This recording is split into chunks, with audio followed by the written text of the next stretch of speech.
As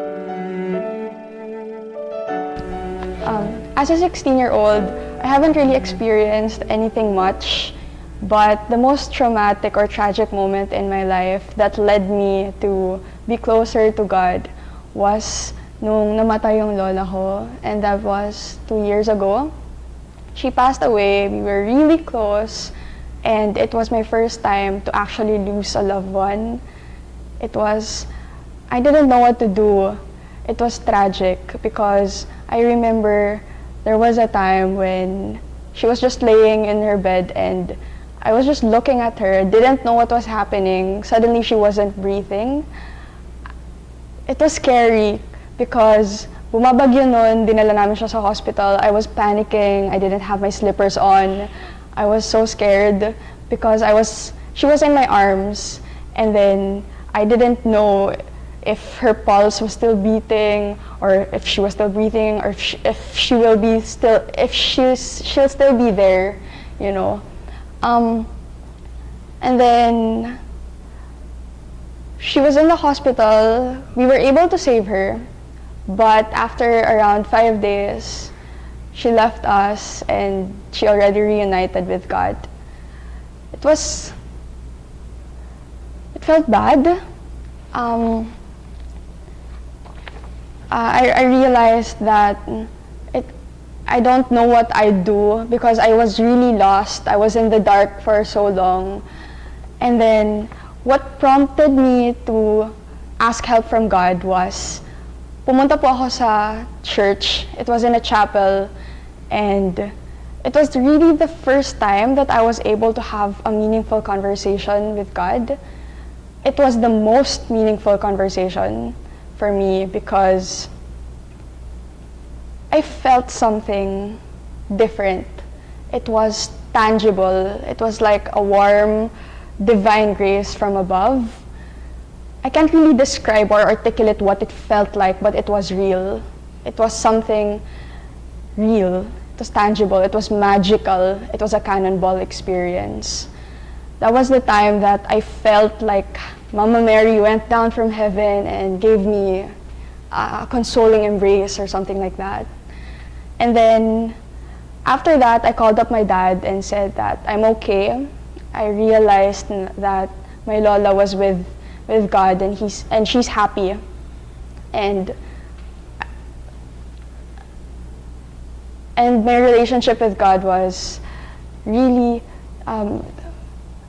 mas naging strong yung relationship ko with God after that, because all doubts that I had before were, erased because there was this certain experience that I had that it was real, and I know it really happened because I felt it in here. From that moment, I realized 3 important points. First, the importance of prayer. Prayer is something that's really, really important, and I think as people who are exposed to the Jesuit way of praying, we know that it's not just, we're more than, formulated prayers alone. The kind of conversation that you have with God is already a form of prayer. Talking to Him, even just the silence with Him. Because the silence that I had in that chapel, it was priceless. It was something that I cannot exchange for in anything in this world, because it was my defining moment with God. That was the moment that I will always look back to when I have doubts. And then prayer is really important during the lowest moments of your life, because dun mo lang marirealize na si God lang pala yung kakapitan mo. Kapag nandun ka na sa yung sobrang in despair ka na wala ka nang, hindi mo na alam kung anong gagawin, na sobrang hopeless ka na, wala eh. You can count on yourself.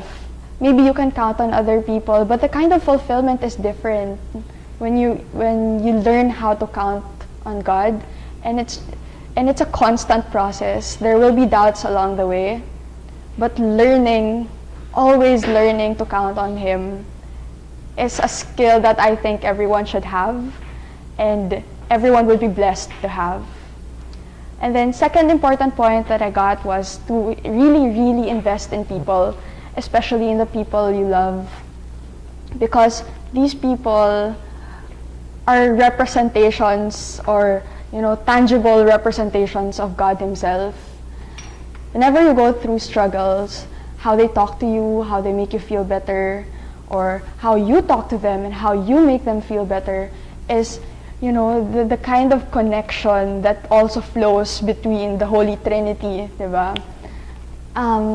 It's really important because these people shape you as a person, and whenever you become so successful or whenever you're at the lowest points of your life, they will always, always be relevant to you.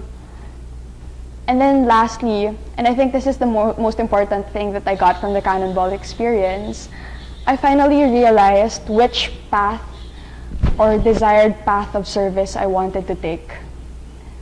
I want to be a doctor. At that juncture of my life, I realized how I wanted to be a doctor. My dad's also a doctor, and during that time when my grandmother was in the hospital, I saw how the doctors really, give reassurances to us as the family members, and how they were so knowledgeable about how we could save my grandmother's life. I wanna be one of those set of individuals. I wanna make people feel better. I wanna reassure them that everything's gonna be okay. And even if it's so difficult to actually lose a loved one, the things I got and the thoughts I got from that Cannonball experience, with God, everything's gonna be better, regardless.